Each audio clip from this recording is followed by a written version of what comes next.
I've got Andy Blow from Precision Hydration and Fuel joining me today.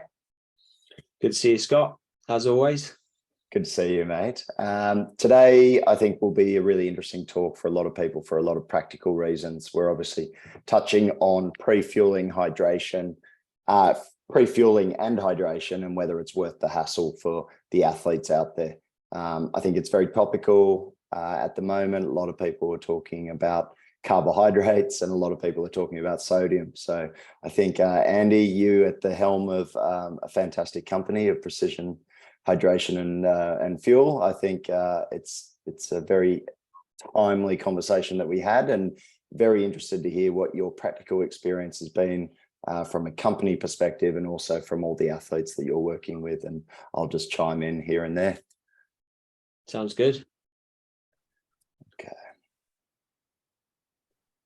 So I'll just introduce myself. My name's Scott Tyndall. I'm co-founder of Fuelin, which is the world's first training-based nutrition app. This means that it syncs directly with your coach's training plan. So Training Peaks, Today's Plan, or Final Surge, if you have a program, a coaching program delivered through one of those platforms, we sync directly with that and then provide you with a personalized nutrition program, which means that every meal before, during, and after every session related to the intensity and the duration of those sessions is covered. So whatever your purpose is, whether you're a triathlete, short course, long course, marathon runner, or cyclist, we have you covered. Good stuff. Yeah. As Scott said, my name's Andy. I'm one of the founders of Precision Fuel and Hydration, and we basically specialize in helping athletes to individualize their fuel and hydration for maximum performance. Although we work predominantly with endurance athletes, we work across a range of sports, and as well as having hydration and fueling products, electrolyte products and carbohydrate products, we have things like sweat tests and educational tools and resources to help people get the best out of their fueling and hydration so they can perform at the top level. Perfect. So look, without further ado, we're going to get into carb loading. And I just said carb loading 101. So we're going to go through what it is, the basics of it, pros and cons, and some of the science. We'll go into pre-hydration, and then we'll have a chat about hyperhydration, and those two will blend into each other. So carb loading 101, it's pretty well known. Andy, what's in terms of carb loading, what is it? Well, I think carb loading is something that probably hasn't changed a lot in quite a number of years now, unlike a lot of other areas of nutrition science for performance. I remember when I was competing seriously in the 1990s and the early 2000s, the carbohydrate loading advice was kind of getting towards the point where it still is now. So although before that the research on carb loading started really in the sort of 60s and 70s, and it went through some different phases, there used to be a lot of talk about having to deplete your glycogen stores, for example, before you carb loaded. By the time I was sort of doing my sports science degree and actually competing as an athlete, it was fairly well established that actually you didn't need to deplete, that carb loading was all about eating quite a lot more carbohydrate in the last 2 or 3 days before a competition or a really hard training session. And the key aim of it was to stock and super compensate your muscle glycogen stores. So if you were racing a short race, then you would really be able to maximize your power output. And if you were racing a very long race, it would enable you to have as much fuel on board as possible so that you could go for as hard as you could for as long as you could. And I certainly think that it was something that I did a lot of things wrong as a young athlete, but I do feel like this is an area that I tended to nail it and get it right. And still now, though, see a lot of athletes not quite understand the nuances of it. I think most athletes understand the overview of carb loading. It's kind of they get the concept, but what they then do is have a bowl or two of extra pasta here and there, and I'm sure you'll have something to say on this, Scott, but it's a bit more detailed than that. It actually surprises people sometimes just how much carbohydrate you've got to take in to properly load. Yeah. So if we said the basics are that it's taking in a fairly large amount of carbohydrates, Most of those carbohydrates are going to be in what most people would think of as bad carbohydrates. They're probably going to be quite refined and quite processed, firstly to reduce fiber content, but also to allow the athlete to get that amount in. If we said timing wise, 48 to 24 hours beforehand, minimum of 24 hours, probably up to 48 hours, you could do it. In terms of the benefits, you outlined some of those. So we're talking about supercompensation of glycogen. So my understanding is around, you can increase glycogen content in muscle, but also liver by up to 200% by carbohydrate loading. Is that how you tend to think about it or explain it to athletes? Yeah, I think it's usually 150% is the sort of figure that I tend to quote from some of the literature, but I know that there are studies that have shown greater gains than that. So whatever it is, it's a lot more than what you're normally walking around within your muscles and your liver, that's for sure. Okay, and the benefits of that, as you described, I think you described pretty easily. Look, ultimately, it's going to provide you with more energy, more glycogen, more energy, more power, more speed. Pretty simple. So I don't think there's any I don't think the benefits are fairly clearly outlined. In terms of drawbacks, what have you seen in the past? And I think you touched on some of them in terms of the athlete knowledge. Yeah, I think some of the drawbacks would be things like GI problems or just feeling bloated and feeling sluggish and heavy if you're not used to it, or if you don't get it quite right, if you don't get the timing of it right, the amount of it right, if you don't change what you're eating. You touched on a really important point, that carb loading, when you lay out the food on a table for carb loading, it looks like a really unhealthy diet, and that sometimes doesn't sit well with athletes who as a group want to eat more healthy, nutritious, fibrous, natural foods. We talk about carb loading is like white processed foods. It's foods that, if anyone's got toddlers or young kids, it's foods that they gravitate towards, breakfast cereals and white bagels and bread and that kind of thing. And so I suppose that not necessarily, if you do it right, I genuinely don't think there are any drawbacks to carbohydrate loading. I think there's only positives, but the drawbacks are more, and if you sort of miss the mark with what you're doing, I guess.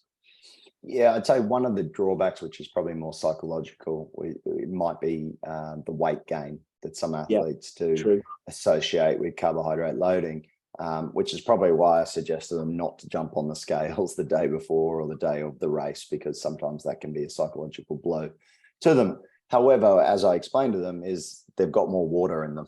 They're probably hyperhydrated, or at least well hydrated.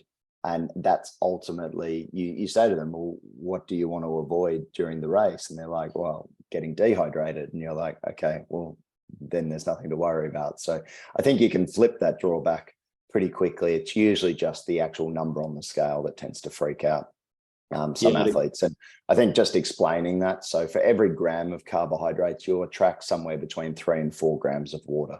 So if you are carbohydrate loading and drinking fluids to stay hydrated, then it is very likely you will gain weight, but that weight won't be, fat or anything like that. It is just water weight. I put in the bit about multiple transportable carbs. Do you tend to recommend, multiple forms of carbohydrates with the carbohydrate loading to your athletes?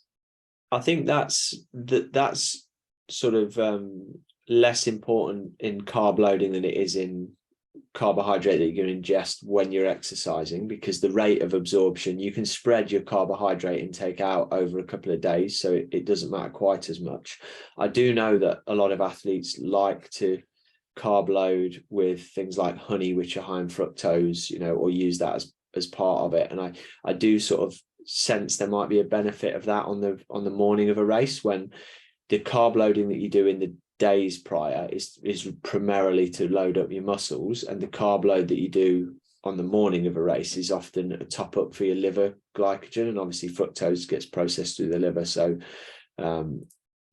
using a little bit more fructose in that period is probably not a bad thing. But honestly, I think the multi-transportable carb thing really comes into play a lot more when you're when you're eating during exercise rather than in the build-up. As long as you're getting the carbohydrate volumes per grams per kilo, which we'll talk about in a minute, about right, then it doesn't matter too much what those sources are. Yeah, I agree. I think when we talk about using fructose during the week and things like that, it's for trying to get as rapid replenishment of the liver glycogen as possible. And that's certainly, if they've got back-to-back sessions or big sessions and they need to try and replenish within 24 hours, then, getting that fructose in. But as you say, I think in the case of a structured carbohydrate load, yes, it's probably makes sense to have combination of glucose, maltodextrin, fructose and whatnot, because that's probably just going to happen in the practicalities of eating this amount of food. But I think in terms of the multiple transportable carbs for rapid hourly replenishment and absorption, then it's not really required. So if we get into I should have had here grams per kilo versus percentage of calories as the next point under science. So do you want to just talk us through that, Andy? Yeah, I think basically the grams per kilo is pretty well established for carb loading. It's between 8 and 12 grams per kilo of body weight. And that's per day in the last day or two. So if you're going to go, 48 hours, then you do between 8 and 12 grams of carbohydrate per kilo of body weight per day on the day before, on the day, the 2 days prior and the day prior. So when you, as I keep saying, when you lay that amount of food out, it's a shocking amount of carbohydrate for most people. And to your point about the percentage of total calories, it's going to be a significant proportion. I don't know exactly. Everyone will have different views on how much other fat, protein, fiber and stuff they're going to remove from their diet at that point, but it's going to be well over 70% of the calories. It might even be like 80% of the calories for some people.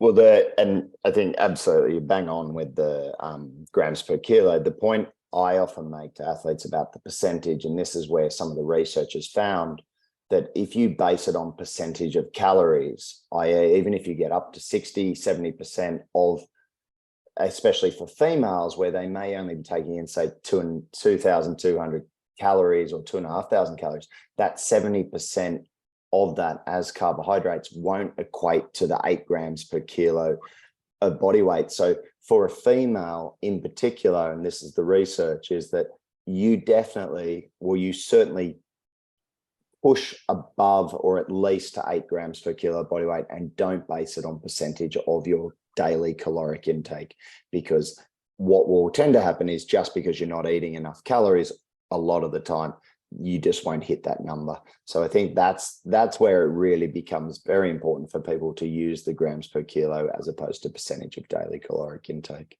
And the male, female, I mean, are you seeing many differences in the way you approach this with female and male athletes, Andy? Not massively, really. We're just looking at, there is an argument that if you took the average male athlete would have a slightly higher percentage of muscle mass higher lean body mass than a female athlete, then you might advocate for slightly more carbohydrate as a result of that, because some of the earlier carbohydrate loading protocols were based on lean body mass rather than total body mass. But to be honest with you, we don't tend to draw huge distinctions between it's really, like you said, it's about hitting that minimum 8 grams per kilo of body weight, and that's the big lever to pull here. If we're getting into the weeds of other differences, I think they're fairly minor. Yeah, I couldn't agree more. I think it's often just getting the women to hit the amount that hopefully the men are hitting, and it seems to be that women potentially need a little bit more than the men. There is some studies showing that men maybe don't need to go as high as the 8, but I think just to keep things nice and simple and on parity, you just say, look, at least 8 grams per kilo body weight, whether you're a male or female. And again, from my experience, I don't think there's an age limit on this. I don't tend to put, like, if you're postmenopausal or an older male, I'm not putting restrictions on that based on age. Do you tend to do anything like that? No, because I think really, as long as you're, going back to the drawbacks, as long as you don't make yourself sick, as long as you don't feeling bloated and sluggish to a point that is going to compromise your performance in the race, then to a degree, more is better with this. Yeah. Always caveat that statement with you have to be careful when you say to any athlete that more of something is better. But this is more athletes will probably underdo their carbohydrate intake in a carb load than overdo it. Yeah. So if we get into the practical, and I didn't put this point on there, but let's touch on that now. Like you just mentioned, like laying it out and looking at it and practicing it. Do you recommend athletes actually practice their carbohydrate load leading into, towards a race or a major event? It's a good idea. It varies. If you're an athlete that either races very regularly or you have a lot of years of experience behind you, then maybe it's not necessary to carb load before any training sessions. But most athletes, when the endurance athletes who are building up for a really big event, will have one or two big simulation type training sessions.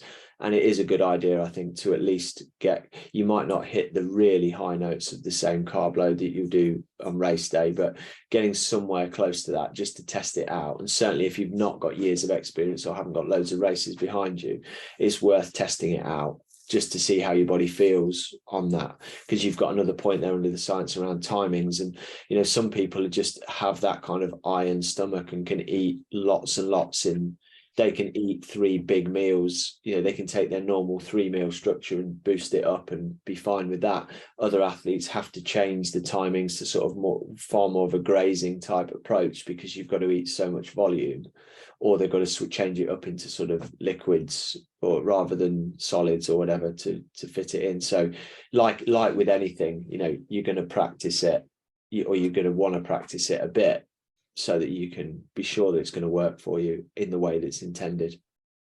Yeah, I agree. I certainly recommend to athletes who haven't had experience in carbohydrate loading. And that does include professionals and very good age groupers who think that they've done it, and then they realize they've never done it. They've never done it properly. And it's a bit of a shock to the system, and things, as you said, just that feeling of fullness, that sort of, geez, this is a lot of food, and how am I going to get this in? And looking at the types of foods that they actually can stomach and deciding, okay, I can eat lots of white bread, I can eat bagels, I don't go well with that type of food, and so on. So I think I certainly believe that it is worth practicing if you're not a seasoned campaigner in doing this. In terms of fat and protein, what do you tend to recommend across that week leading in? Do you tend to taper that with the athletes? I think generally keeping it fairly normal until you start the loading phase, but then radically reducing the amount of fat and protein, really, because essentially you have to if you're going to get that, especially if you were going for more like the 10 or 12 grams per kilo. 8 grams per kilo, that's a lot of carbs, but 12 is a huge amount.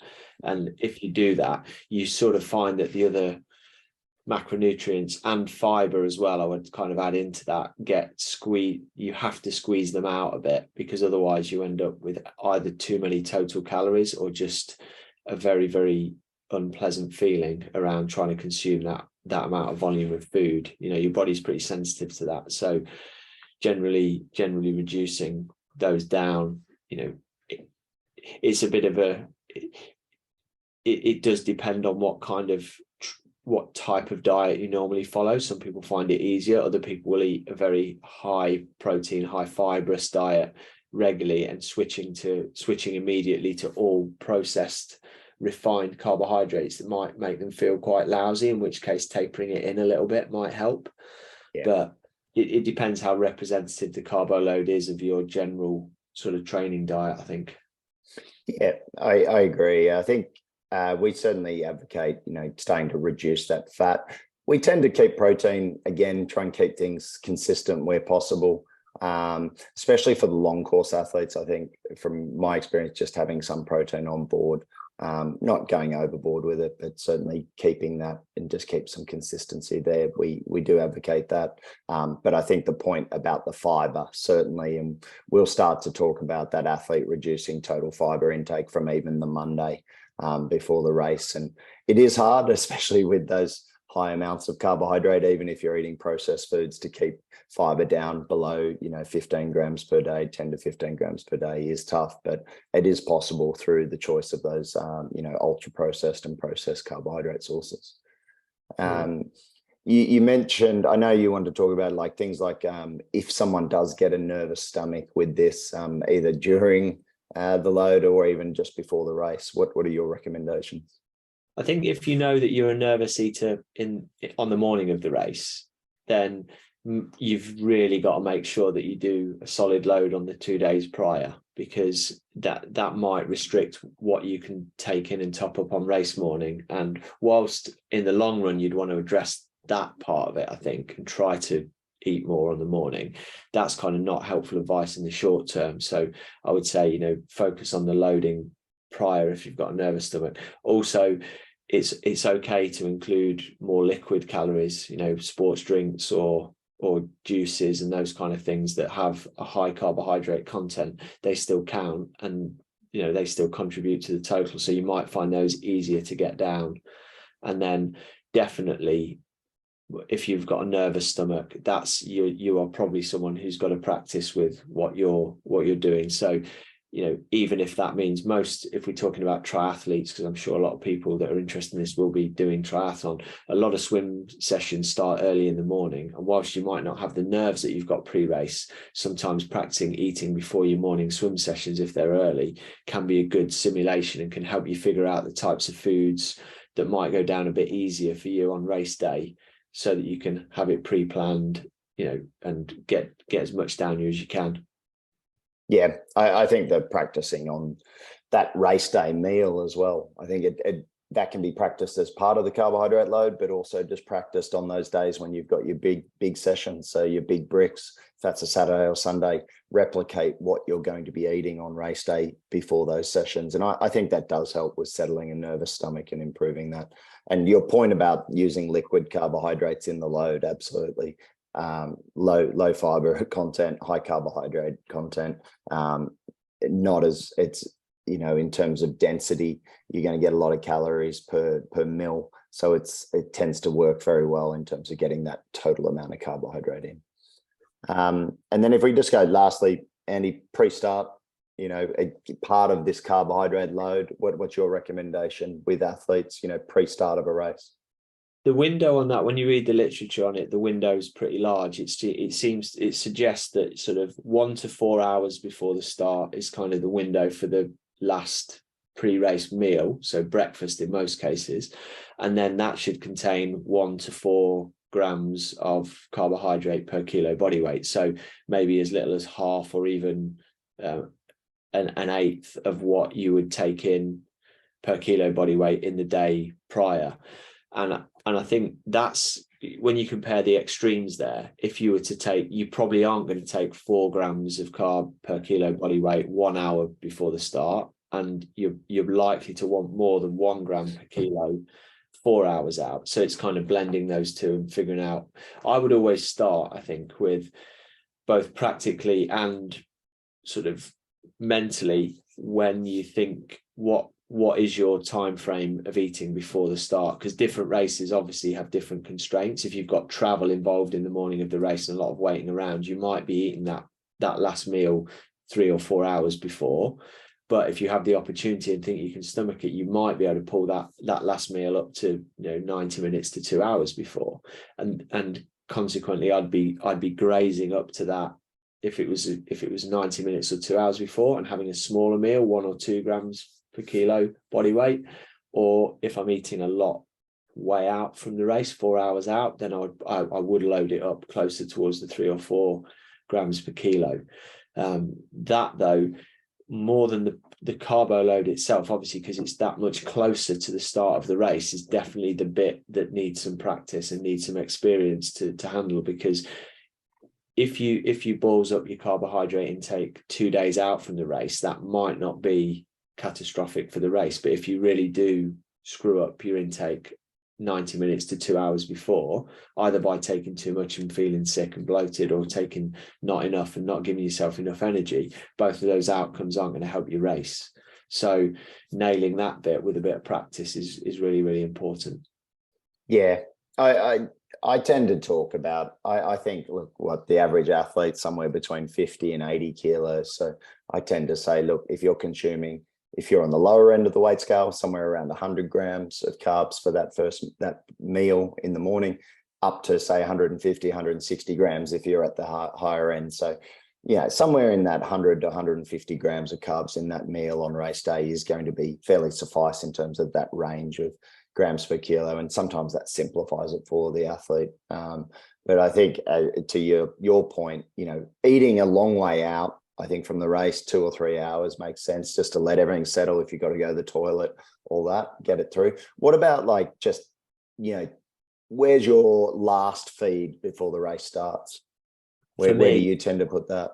Yeah, for me and for a lot of athletes that we work with, we try a gel or a decent amount of sports drink about 15 minutes before the start. So that the idea with that is that a gel or a sports drink will take about 15 minutes to be digested and hit the bloodstream, at which point when the gun goes off, even if it's a long race, there is a surge of adrenaline, there's a spike in glucose uptake and all that sort of stuff. So having a little bit of a boost at that point is often not a bad thing. It spares glycogen or glucose that would come from elsewhere. You've got an extra boost of energy in.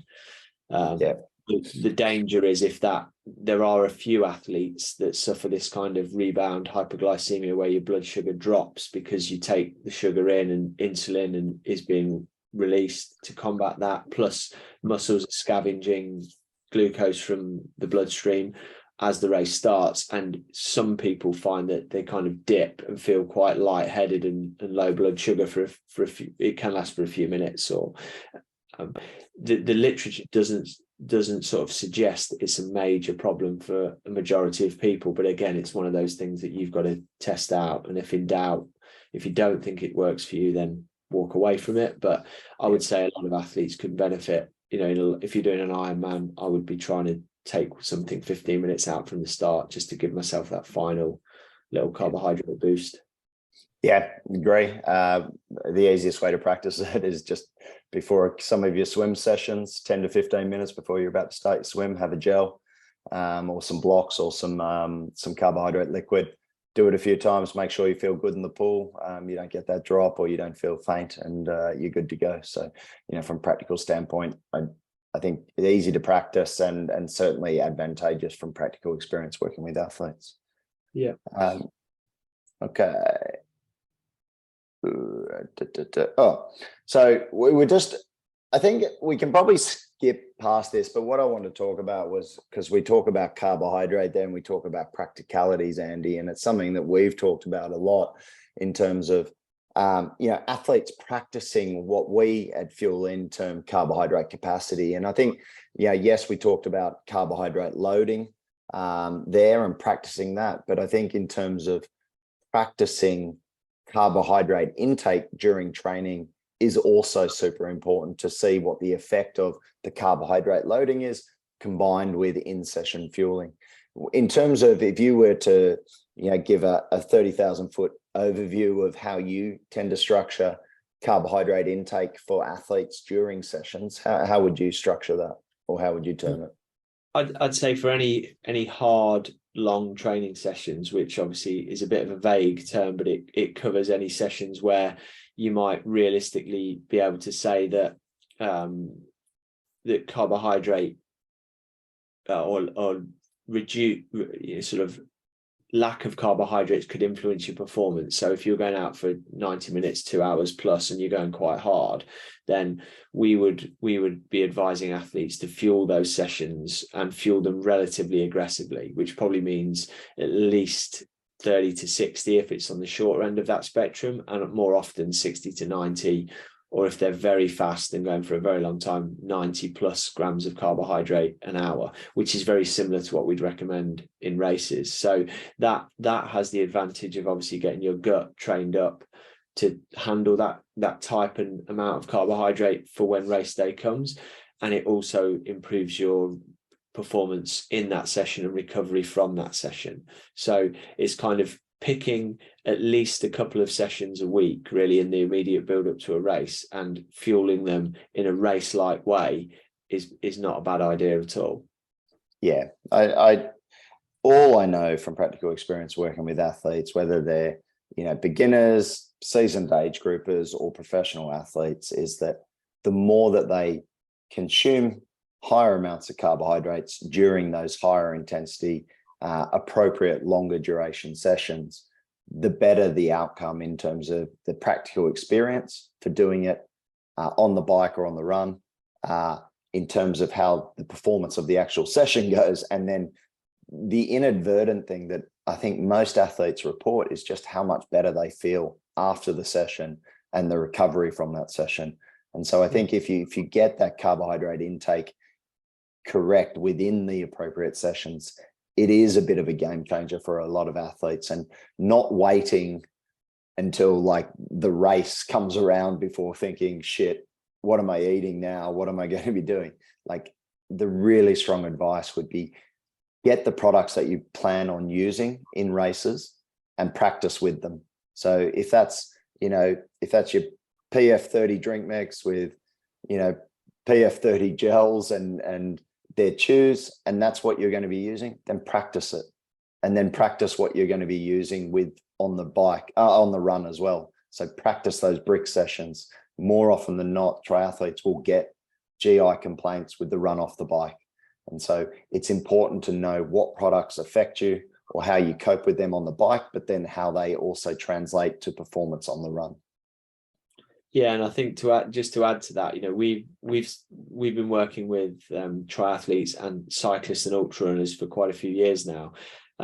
With the professional cyclists, we're working with the Lotto Destiny team this year, and what talking to them has opened our eyes to is how much cycling has changed in the last few years, away from using, say, gels to fuel their races, but training on energy bars and bananas and things like that. Now I know, because of the amount of gels that we're supplying to the team, that they are using them every single day in training. They're using them to fuel all of their sessions, because they've figured out that actually, that, as you were saying, that practice of exactly what they're going to do on race day is critical in training if they're going to get the best out of those sessions, but then also have no worries about translating that into race performance.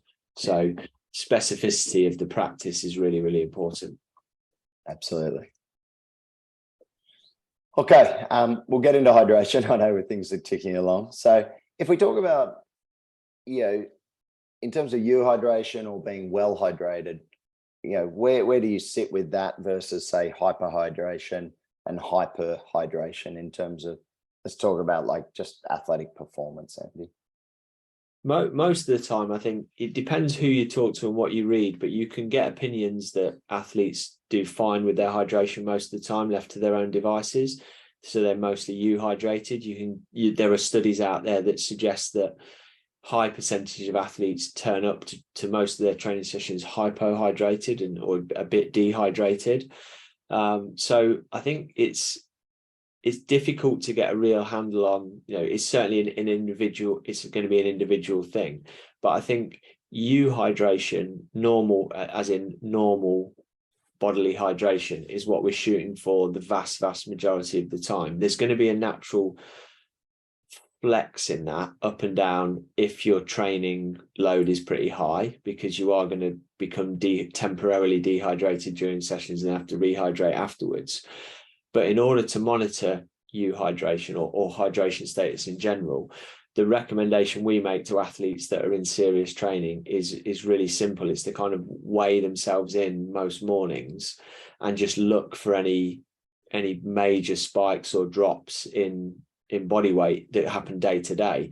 Obviously, as you're training, you might be trending upwards in weight if that's the aim, or if you're trying to gain muscle and that sort of thing, or you might be trending downwards in weight if you're trying to get leaner and lighter. But what it will tend to be is a relatively smooth trend line if everything else is in sync. If you see big spikes in day-to-day hydration status, then in day-to-day body weight, when you wake up in the morning, it's likely to be to do with shifts in body fluid. And so I would say using body weight as a marker to maintaining euhydration is probably the most practical kind of tip to give to people. And that, if you just keep a basic log of that, you'll learn a lot about your hydration habits very, very quickly. Yeah, I think I mean, it's funny, isn't it? Because I often get asked the question, they're like, oh, how do I do a sweat test? And it's like, well, are you talking about a sweat sodium test where, you use a company like yourself who does provide the sweat sodium concentration? Or, yeah, as you suggest, a sweat test, a sweat rate test is weighing yourself before and after a session and then recording the fluids that you drink and working out your sweat rate. And I think further to that, what you're suggesting there, like, getting an understanding by weighing yourself on a daily basis, or at least before and after sessions, to understand how much fluid you're losing, is often it's a real insightful way of getting control of your hydration status. Like, for myself, I've started training for this 70.3. Like, I am a heavy sweater. Like, I can lose, up to 2 liters per hour if it's hot and I'm running fast.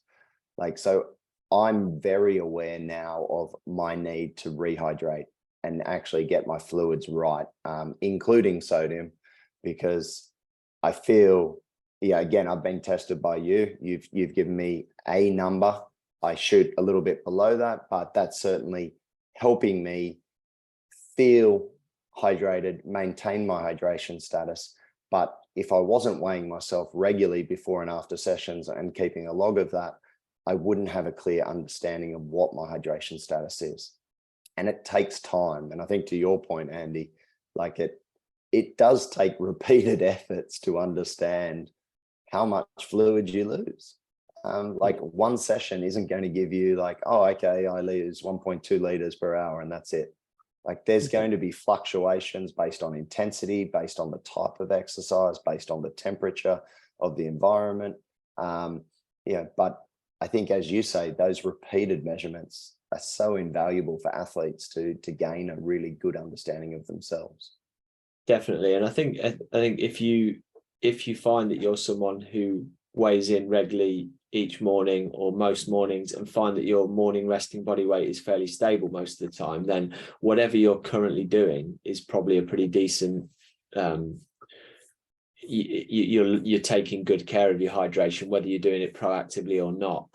You only really need to start to worry about doing something a little bit more proactive if you see bigger fluctuations in it. And that might be a change in training load, or it might be a change in climate, or that sort of thing.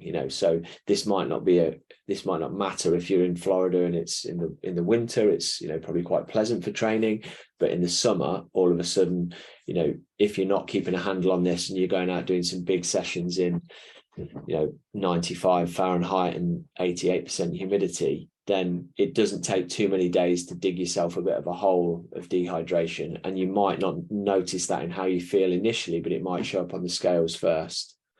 So, and then what you do is you can start to play around with these other things that, that we're talking about for pre-exercise hydration, like the sodium intake, the volume of water, relation to that, even glycerol to pre-hydrate before sessions, before races. And also with sodium, that's a big one for using post-exercise as well, so that you regain fluid balance more quickly. Because if you want to get up and train hard again the next day, you'll retain a lot more of the fluid that you drink if you add sufficient sodium to it. So let's touch on that. And I know you guys released an article which touched on some of the research by Alan McCubbin and his group about sodium intake, habitual sodium intake, and whether higher amounts of sodium in your daily diet can impact fluid balance and osmolarity and whatnot. Do you want to just touch on that? So in terms of should athletes or what happens if athletes take on more sodium in their diet or reduce sodium in their diet in the days leading up to racing? I think if you do it acutely in the days leading up to races, you can start to hyperhydrate a little bit, because more sodium in the body tends to retain more fluid with it, because that ratio of sodium to fluid is important for the body's homeostasis. So if you take in a bit of additional sodium, then you will tend to store some additional water in the same way. It's not the same mechanism, but it's like when you carbohydrate load, you take in more carbs and that stores water with it, you're taking more sodium.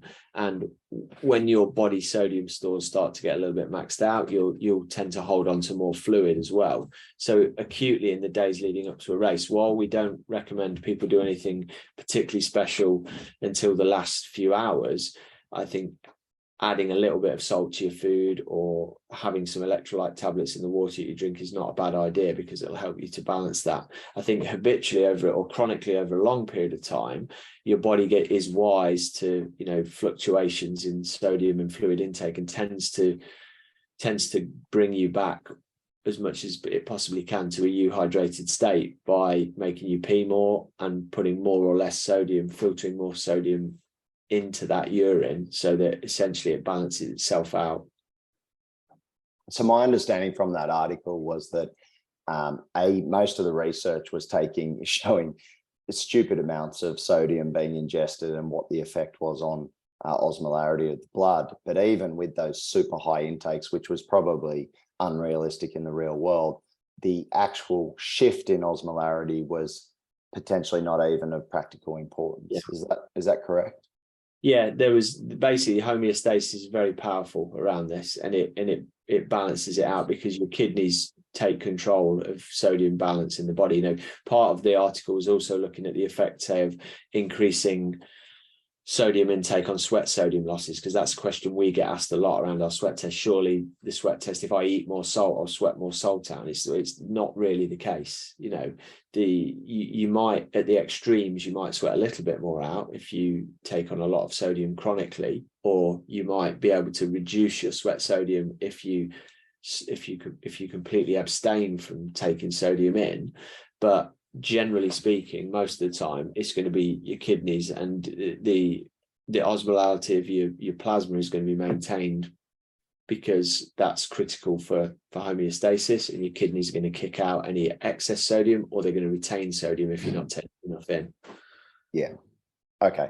And that's, I think that was the point, wasn't it? Like, okay, if you're taking in, I can't remember what the amounts were. Was it something like 6 grams or 9 grams of salt or something like that per day?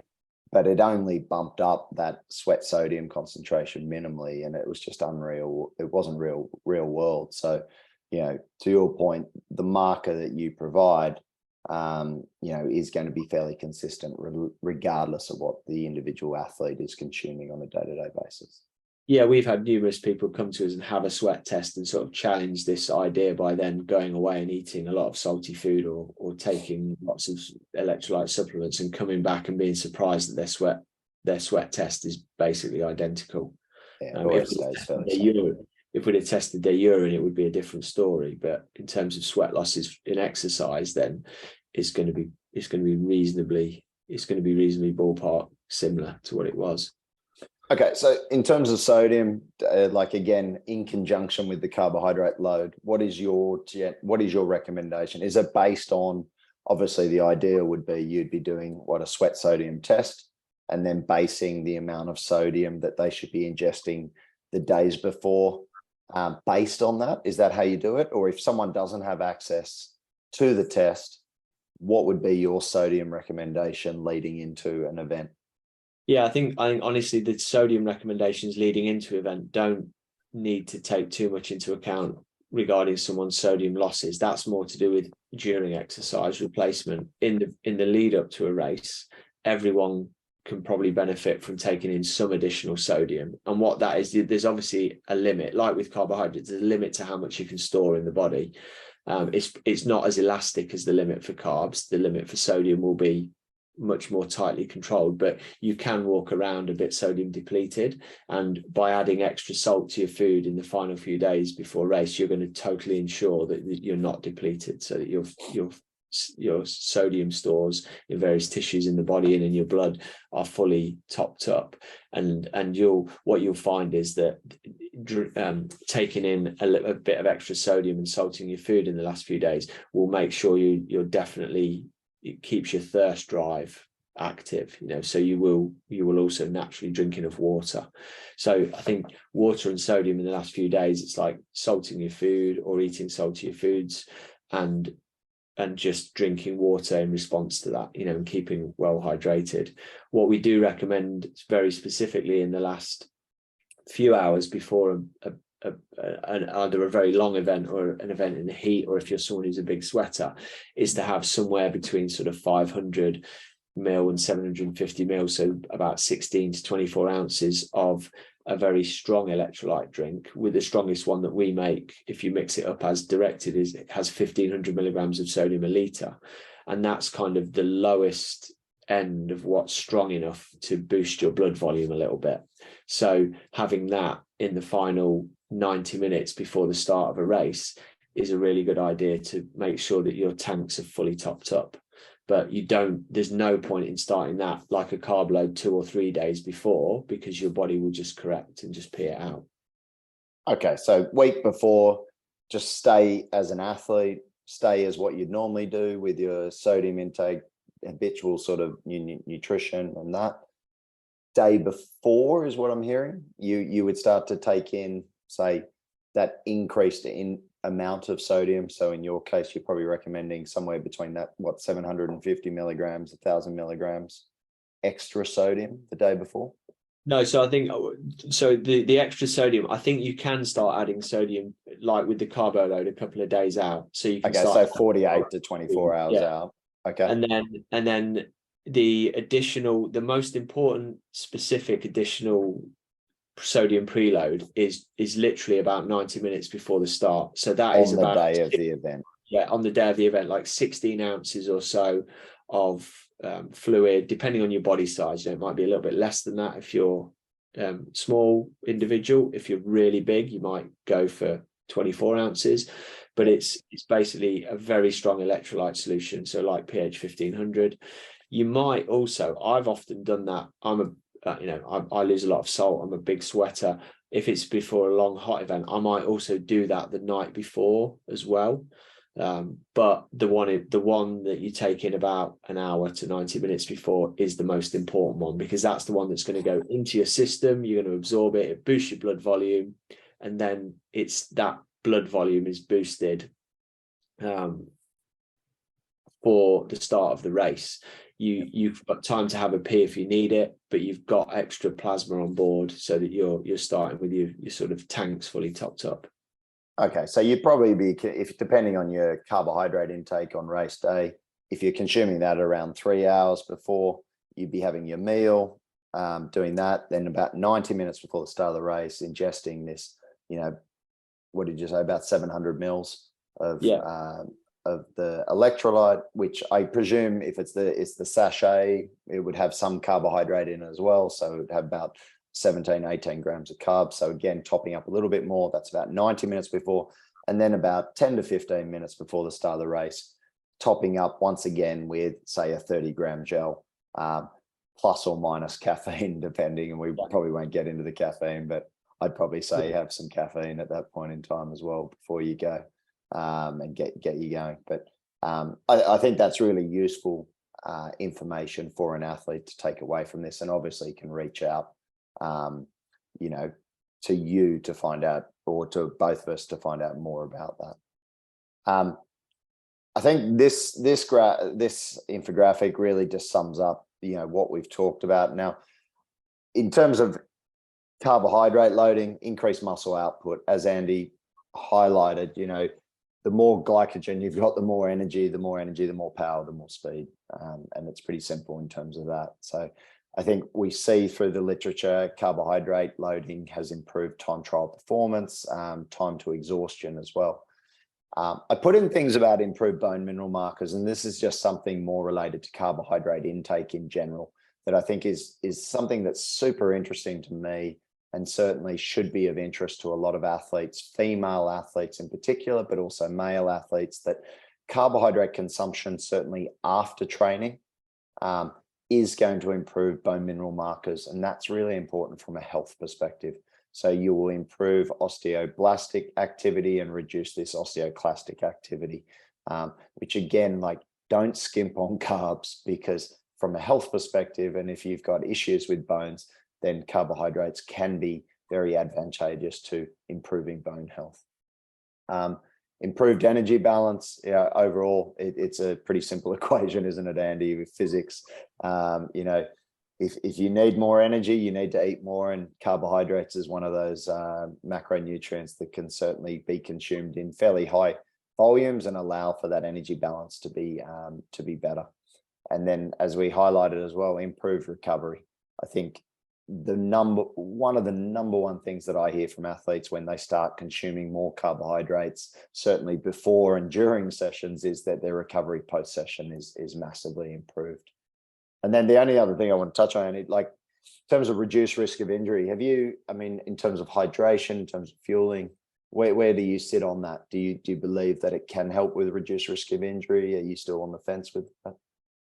I think I think my instincts tell me that, fueling and hydration are important in reducing the risk of injury, and that if you are competing or training and you are not meeting your calorie needs, you're not meeting your carbohydrate needs, you are either dehydrated or depleted in electrolytes. We know all of those things kind of put homeostasis severely out of whack, put more stress on the body, and ultimately more stress is probably going to lead to more injury. I think it's hard to draw a straight line between those two things. And I had a very interesting discussion just a couple of days ago with a rugby coach in the UK, or a physio who's working with rugby players, who's had a spate of injuries or muscle issues with athletes. A lot of the athletes have got into the idea of using saunas, and he's been taking notes and sort of feels like it's a lot of the guys that are using saunas a lot, sweating a lot. He feels like they're turning up to training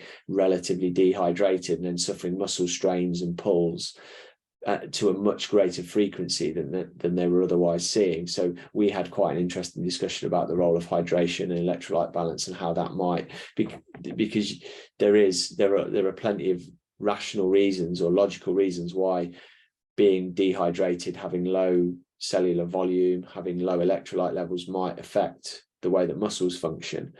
But I think that the research is thin on the ground with that, so it's hard to draw any big conclusions. But certainly it's not going to help you being deficient in any of those key areas.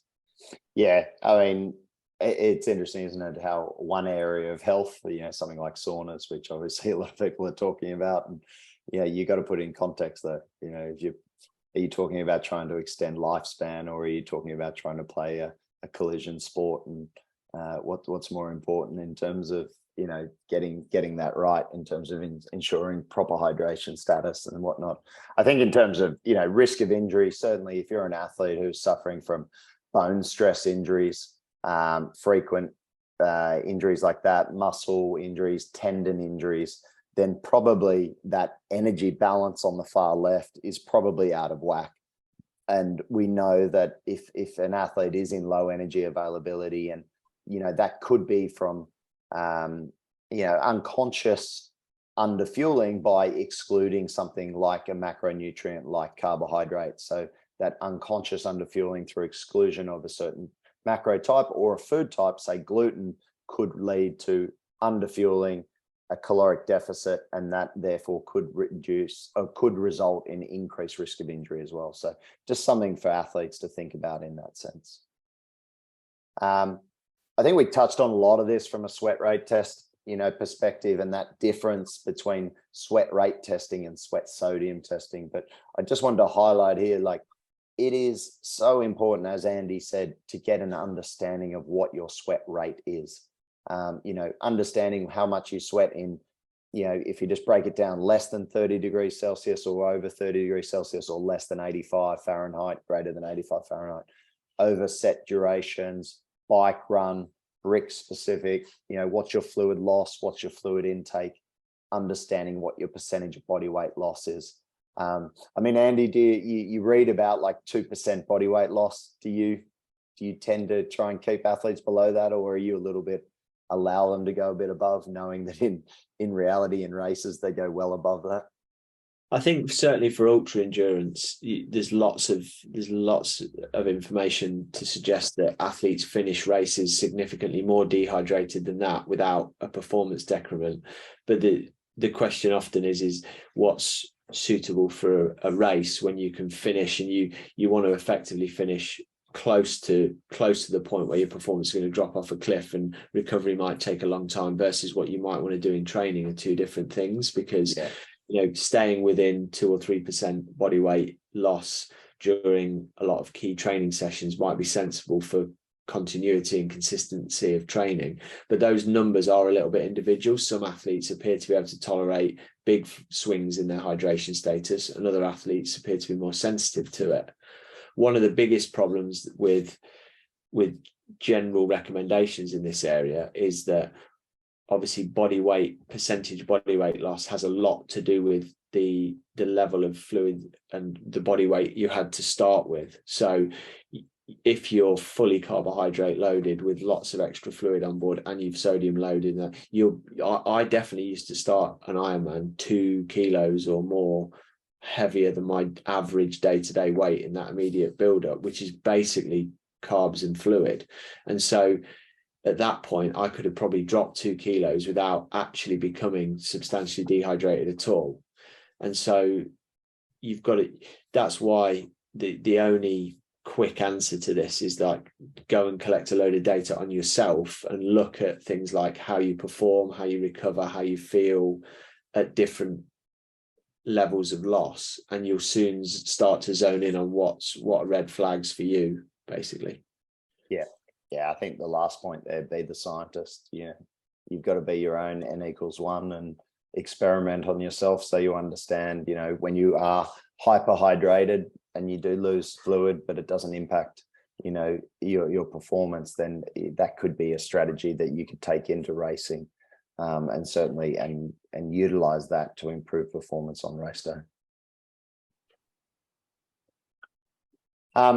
Just wanted to touch on Fuelin and how we work. So we do work with companies like Dandy and big fans of their products, because what we see with athletes is that athletes using them on a day-to-day basis, or certainly on a weekly basis, do have improvements in outcomes. So what we are is, a training-based nutrition app platform that syncs with the training program, as I mentioned. So whether you're on Training Peaks, Today's Plan, or Final Surge, we've got you covered. So, it works in 3 simple steps. You download Fuelin, you sync it with your training plan, and then it's about training, eating, and recovering. And that's probably, the simplest way of thinking about this. It's about adherence, and it's about consistency. And throughout that journey, you're constantly measuring and putting data into the Fuelin app to provide more feedback to you. So sweat rates, carbohydrate capacity, body weight goals, and body weight monitoring are some of the simple ways that you can do that. You can also track using things like MyFitnessPal or Lose It. So if you want to track your macros specifically, you can do that, or you can do that within Fuelin.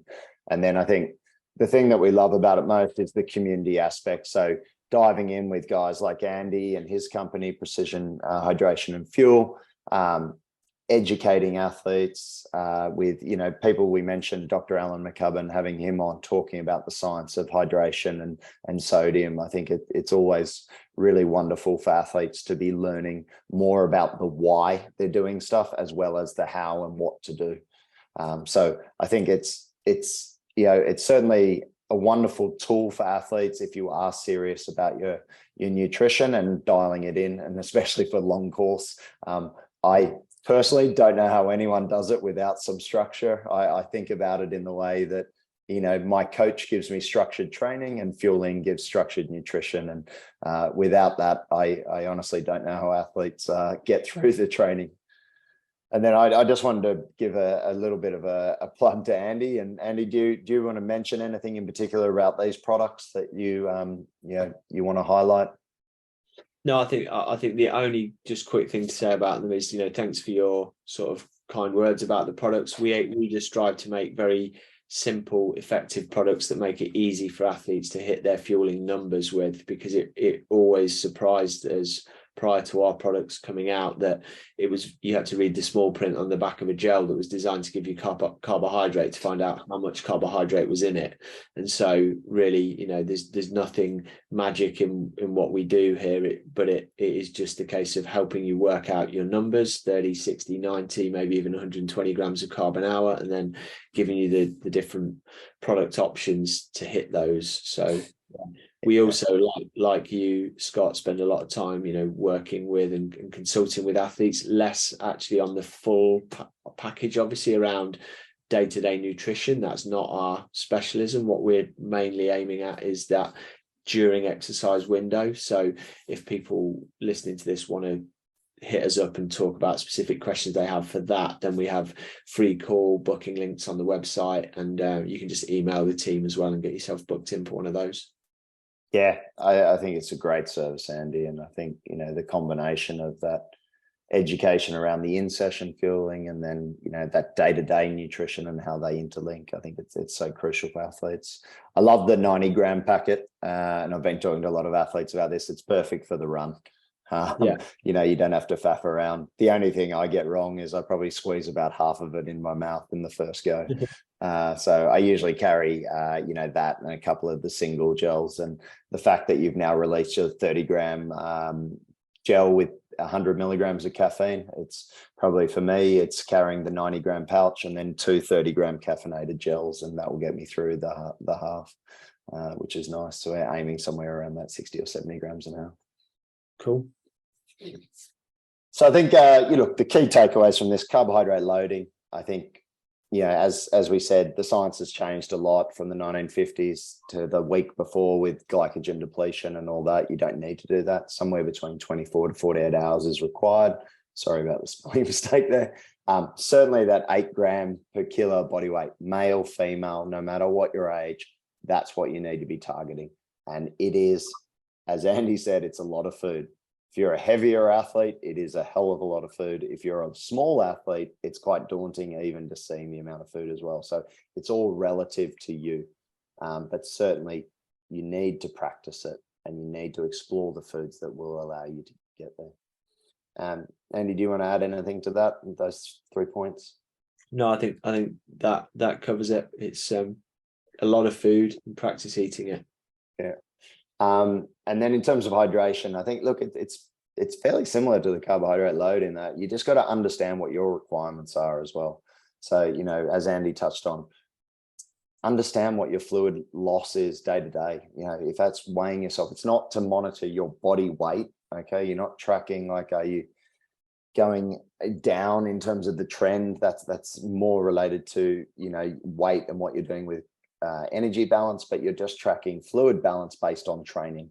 And then I think something like, if you do have access to a sweat sodium test to get an indication of that amount of sodium in your sweat, then I think it's very worthwhile, and that can provide you with a marker to then start to build out your hydration strategy and certainly your sodium intake strategy. Hydration and rehydration is certainly very individual and personalized. And the more that you become involved in this and utilizing, testing before and after sessions, understanding fluid balance, the better you'll be at maintaining a hydrated state. And similar to carbohydrate loading, I think you got to practice it. Practice it. The best athletes, whether it's a pro athlete that I'm working with, or great age group athletes, or beginners who are just really involved in this, they've got hundreds of data points in the Fuelin app to show them where they sit as an average for those differing temperatures for those different types of sessions. And so the more data that's collected, the better you'll get, the better your understanding of what your personal requirements will be. And just wanted to highlight, lovely of Precision to be giving away $100 worth of their stuff. I'll be trying to jump in on this. It's probably a bit odd if I win it though. But the products are great. So look, there's an opportunity. It's on Instagram at the moment. Tag some friends. Got to be in it to win it. So win $100 of fuel from Precision and a month of daily nutrition coaching from Fuelin. So we're excited about this, and I think it's running for a few weeks, and then we'll announce the winner on social media. And then this is how you can get in contact. So obviously precisionhydration.com is Andy's website, ours is fuelin.com, and you can reach out to us either at hello or info at those two email addresses. And for anyone who is with listening to this, you can use a Precision 20 code, and that will give you 20% off the pilot, autopilot, or co-pilot tiered Fuelin Nutrition programs that we have available on our website.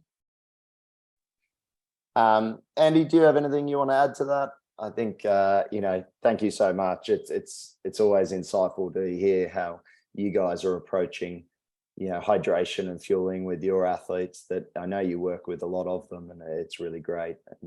And as I said, I think your product is fantastic. It's simple, right? And that's the best thing about it. Like, you got rid of a lot of the BS and just stripped it down to what's actually required. So thank you for simplifying a lot of our athletes' lives with your product.